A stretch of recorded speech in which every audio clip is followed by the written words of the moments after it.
ఆటోలో వెళ్తున్న మనిషి గిరిజలా ఉందే. గిరిజా, గిరిజా! ఎవరో పిలుస్తున్నారు, వెనక్కి తిప్పు. ఆపు. ఎవరండి మీరు? నన్ను పిలుస్తున్నారు? గిరి, నువ్వు అనంత? గిరిజా, ఎన్నేళ్ళైందే మనం కలుసుకుని? చాలా ఏళ్ళైంది. ఇదే మా ఇల్లు. పద పద. ఆగండి. ఆంటీ భలేగుంది. మీ ఫ్రెండా? వీడెవడే? మా తమ్ముడు. మా వారిది క్యాంపులకెళ్లే ఉద్యోగం. తోడుగా ఉంటాడు కదా అని వీడిని తెచ్చి పెట్టుకున్నాను.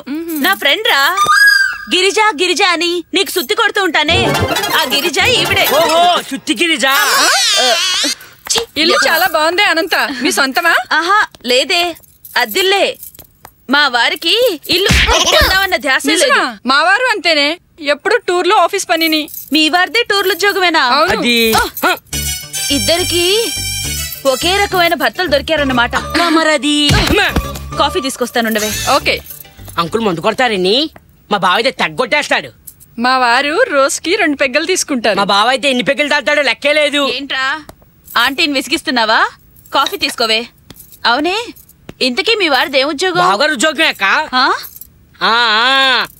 నేను ఒకటి కనిపెట్టానక్క. ఏంట్రా? బావగారు క్యాంప్కి వెళ్తారు, అంకులు క్యాంప్కి వెళ్తారు. బావ మందు కొడతారు, అంకులు మందు కొడతారు. కాబట్టి అంకులు బావ ఒక్కరే. సరేలే. మా ఆయన కర్నూలు క్యాంపుకి వెళ్ళారు, 6ంటికి వస్తా అన్నారు. టైం అయిందే. ఇన్నేళ్లుగా ఒకే ఊళ్ళో ఉంటూ కూడా తెలుసుకోలేకపోయాం. ఫోన్ చేస్తూ ఉండు. ఈసారి మీ వారితో తప్పకుండా రావాలి. తప్పకుండా వస్తాను. మర్చిపోతే నా మీద ఒట్టే గిరిజా. అలాగేనే, బాయ్. నువ్వు పోనీ.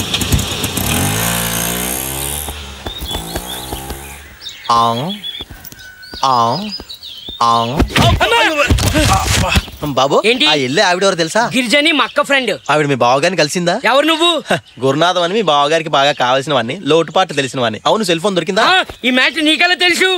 ఆ ఫ్లాష్ బ్యాక్ గురించి ఇప్పుడు ఎందుకులే గానీ, సెల్ ఫోన్ దొరికిందో లేదో చెప్పు.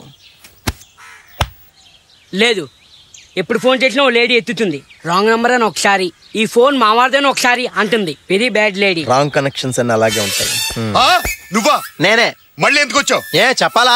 ఎందుకు వచ్చావంటే చెప్పాలంటే రేజ్ అవ్వకండి, చాలా విషయాలు తెలుసుకున్నాను. తెలుసుకున్న అన్ని కక్కేసాను అనుకోండి, మీ బతుకు. మా క్లాస్మేట్ వచ్చేళ్ళిందండి, ఈ ఊళ్ళోనే ఉంటుందంట. మీరు కాస్త ముందొచ్చుంటే కొంప కొల్లేరా ఉండేది. ఆంటీ మొగుడు అచ్చినిలా ఏదో పని చేస్తాడట. అదేనండి స్టోరీలో స్ట్రాంగ్ పాయింట్. నువ్వు చాలా ఓవర్ అవుతున్నావు. పరిణామాలు ఇంకా దారుణంగా ఉంటాయి. ఇంటి ఓనర్ గా కమాండ్ చేస్తున్నాను. Get out. నేను అరవగలనండి, నాకు నోరుంది. వద్దు, శాంతిని కోరుకునే 2 శత్రు దేశాల మధ్య సమస్యని అంతగా పెంచదలుచుకోండి. ఓకే, మళ్ళీ కలుద్దాం. అసలు ఎవరయ్యా నువ్వు? చేతిలో ఈ సంచేంటి? ఏం జరిగింది? ఏం జరిగిందంటే నన్ను లాగిపెట్టి గోప మీద గుయ్యమనేలా కొట్టారు. ఎందుకు కొట్టారు, ఎక్కడ కొట్టారు, ఎప్పుడు కొట్టారో చెప్పాలి. ఏంటండి ఇవన్నీ వాళ్ళు అడిగితే వాళ్ళు ఏం చెప్తారా? మనం అలా మేడ మీదకి ఓపెన్ గా మాట్లాడుకుందాం. బావా నేను సోంబాబు ఆ తింగర మారం కాబట్టి సరిపోయింది, లేకపోతే నీ వాగుడి కొంపలంటూ ఎవరు ఎక్కడ తీసుకొచ్చారండి మనిషిని? ఆ తర్వాత చెప్తాను గానీ ఎప్పుడు లేని ఇదేటి? ఇవాళ నా లైఫ్ లో బ్లాక్ డే కొండలరావు. ఆ ఐమాక్స్ థియేటర్ దగ్గర ఆ మీసాలో నా సెల్ ఫోన్ అడకపోయింది. అది సెల్ ఫోన్ ప్రాబ్లమేనండి. చెప్పు. ఆ అమ్మాయితో మాట్లాడుండేవాడిని. మందేస్తావా? సోడా బస్తాను. నాకు ఎసిడిటీ ప్రాబ్లం అండి, సోడా వేసుకోను. ఏంట్రా ఇది? డ్రింకు. ఒరే, ఇందాక నుంచి చూస్తున్నాను, కిందేటి బ్లాక్ మెయిలింగ్ టైప్ లో మాట్లాడు. ఎంతేటి? బ్లాక్ మెయిలింగ్ ఒక రేట్ అనేది ఉండదండి, అది మన ఇద్దరి మధ్య అండర్స్టాండింగ్ బట్టి ఉంటదండి. ఇదిగో ఏటీఎం సెంటర్ లాంటి వారు కార్డు ఇచ్చారు, ఇక క్యాష్ డ్రా చేసుకోవడం వెరీ ఈజీ. లాగిచ్చేస్తాను. మీరు నువ్వు వెళ్ళవా బాబు? వందరా నీకు.